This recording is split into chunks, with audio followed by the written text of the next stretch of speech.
बाबा साहब अम्बेडकर नौकरी के लिए गए। गुजरात के वडोदरा में बाबा साहब नौकरी के लिए गए। बाबा साहब ने मात्र 10 दिन नौकरी की। पहले तो बाबा साहब को किराए का कमरा नहीं मिला जाति की वजह से, तो पारसियों की धर्मशाला में बाबा साहब रुके। जब ऑफिस जाते थे बाबा साहब ड्यूटी के लिए, तो बाबा साहब के कुर्सी मेज कोने में पटक दिए जाते थे। बाबा साहब जब ऑफिस से बाहर आते थे तो पूरी ऑफिस को गौमूत्र से धुलवाया जाता था। अगर चपरासी फाइल लेकर के आता भी था तो दरवाजे के अंदर नहीं जाता था, फेंक करके फाइल देता था। बाबा साहब फाइल को पढ़ते, सिग्नेचर करते, वो भी फेंक के देते, लेकिन वो हाथ नहीं लगाता। पहले गौमूत्र छिड़क के शुद्ध करता, तब फाइल को शुद्ध करके हाथ लगाता।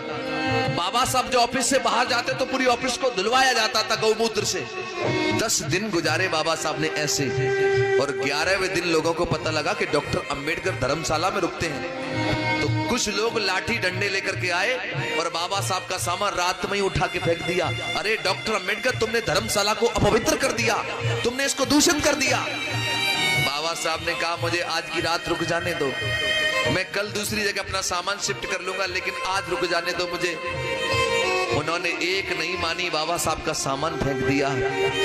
उसी रात बाबा साहब अम्बेडकर ने कसम उठाई कि आज के बाद मैं जिंदगी में कभी नौकरी नहीं करूंगा। मैं जब गवर्नमेंट एम्प्लॉई अधिकारी हूं, तब ये लोग मेरे साथ ऐसा व्यवहार करते हैं जातिवाद का, तो मेरी समाज के साथ क्या क्या करेंगे ये लोग। बाबा साहब ने कहा आज के बाद मैं अपना पूरा जीवन अपनी समाज के उद्धार के लिए, कल्याण के लिए लगाऊंगा।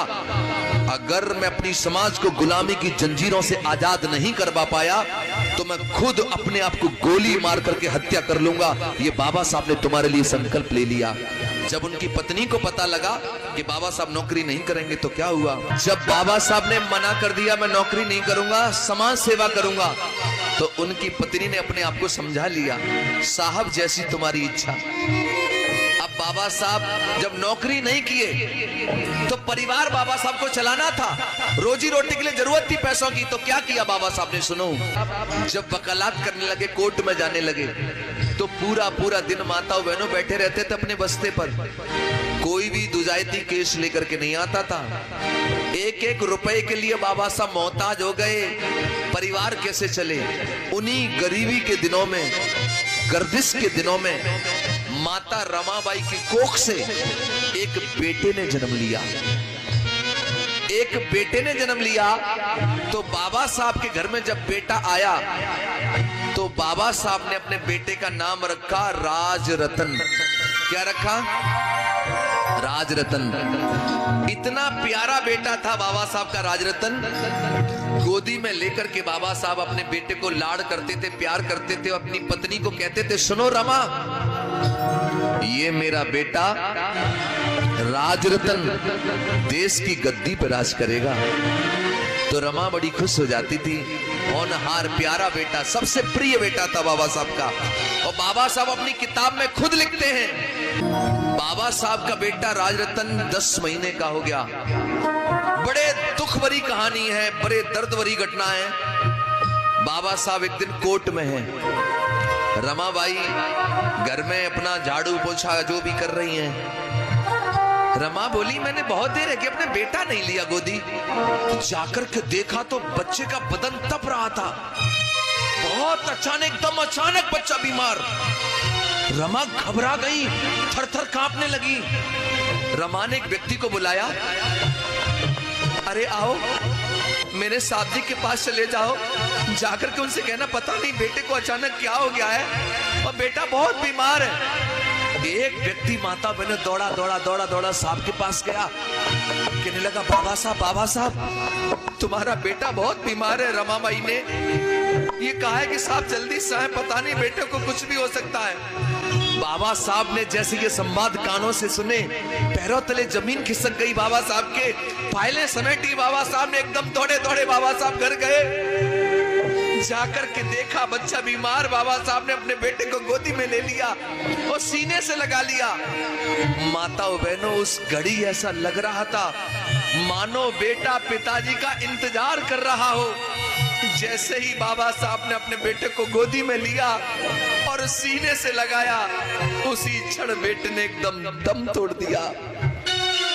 जैसे ही बेटे ने दम तोड़ा, माताओं बहनों क्या हुआ, जैसे ही बच्चे ने दम तोड़ा, एकदम चीख करके माता रमाई रोने लगी,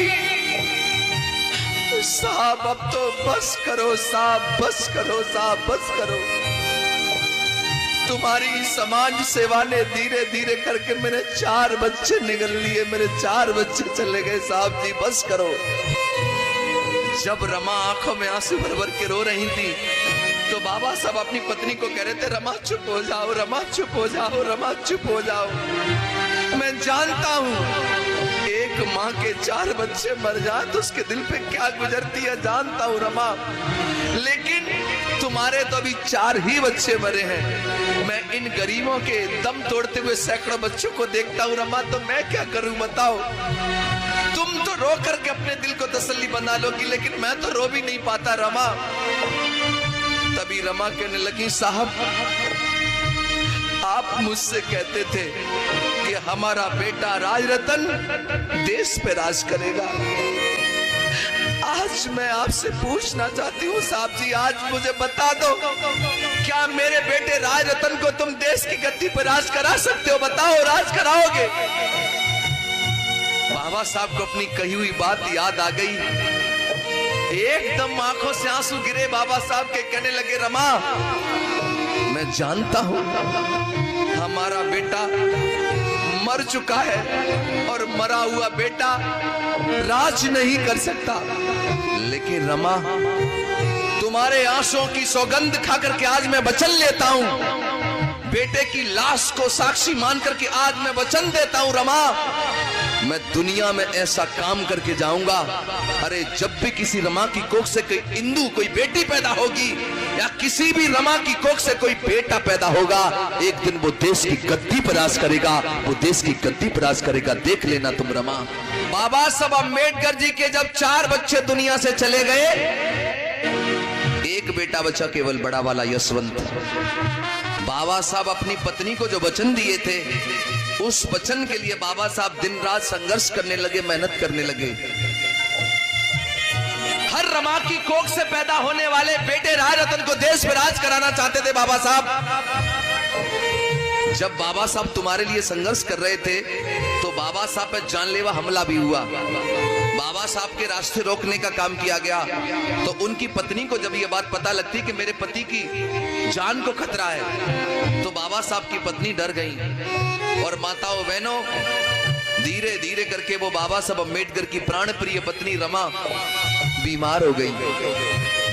अब बाबा साहब तुम्हारे लिए भी मेहनत कर रहे हैं और अपनी पत्नी का इलाज भी करवा रहे हैं, लेकिन बाबा साहब अपनी पत्नी को ठीक नहीं करा पाए। और बाबा साहब की प्राण प्रिय पत्नी 27 मई का महीना 27 तारीख 27 मई सन 1935 में 37 वर्ष 3 महीना और 20 दिन की होकर के सदा सदा के लिए बाबा साहब को छोड़ करके चली गई। 37 साल की उम्र में बाबा साहब की पत्नी छोड़ के चली गई बाबा साहब को, अकेले रह गए बाबा साहब। एक बेटा बचा, लेकिन बाबा साहब को अपने बेटे की भी चिंता नहीं थी। क्यों? क्योंकि बाबा साहब को अपने बेटे से ज्यादा तुम्हारी चिंता थी। जय भीम मैडम जी। हाय, क्या नाम है आपका? अरे मैडम जी, वैसी तो हमारे गांव वाले और हमारे माई बाप सब लोग कमलेश बुलावला, मगर मैडम जी हाई जेतना हमार बहुजन समाज है ना, ये हमार बहुजन समाज हमार नाम रख दिले वन कमलेश। हाय हाय हाय हाय, क्या बात है यार, क्या बात है। जय भीम सर, जय भीम। आप क्या करते हैं?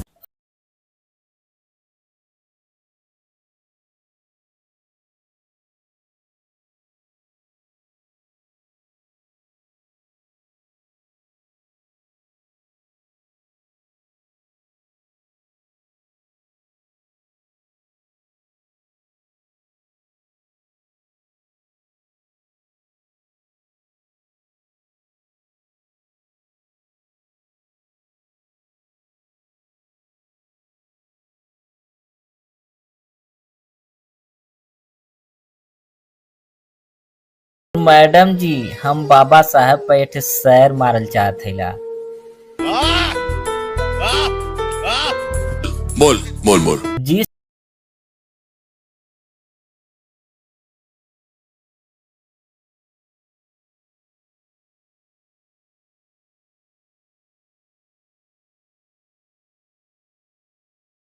क्या होगा?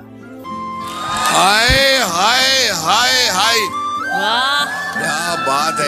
उस पर कुछ लिखा है क्या? टूटा हुआ एकदम रो रहा है। अरे साहब काहे न हम टूटल उगल रख लेला, एकदम सबकर दिल खुश हो जाई और हमारे जितना बहुजन समाज है ना आज ये लोग का पूरा दिल खुश हो जाई।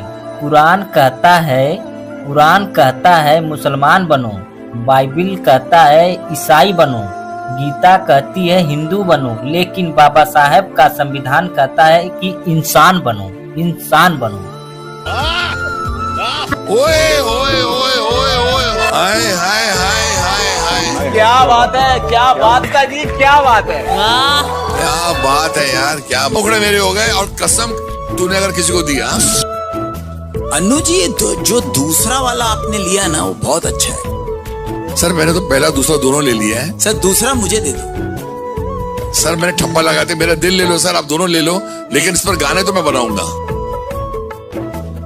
अच्छा सुन, एक तीसरा सुना जो हिमेश ले ले। नहीं नहीं मुझे दूसरा ही चाहिए।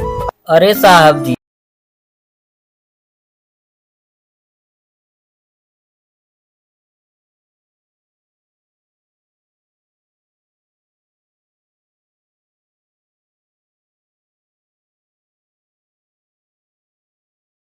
ओए ओए ओए ओए ओए, ये बहुत अच्छा है लेकिन मुझे दूसरा ही चाहिए।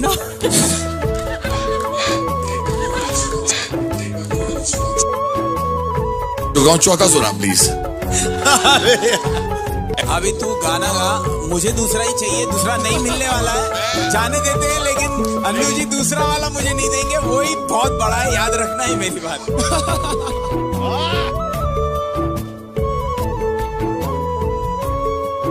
दूसरा वो दोनों बनाएंगे हम लोग।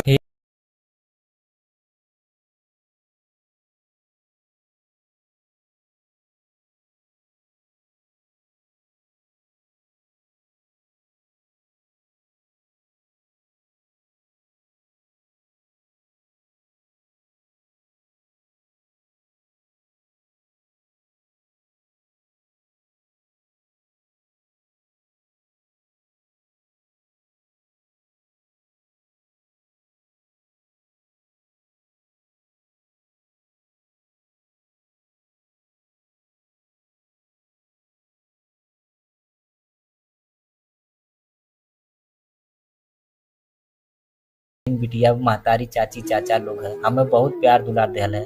उम्मीद है कि यही वीडियो के वायरल लोगन कह देबा। जय भीम, जय बाबा साहब, जय संविधान।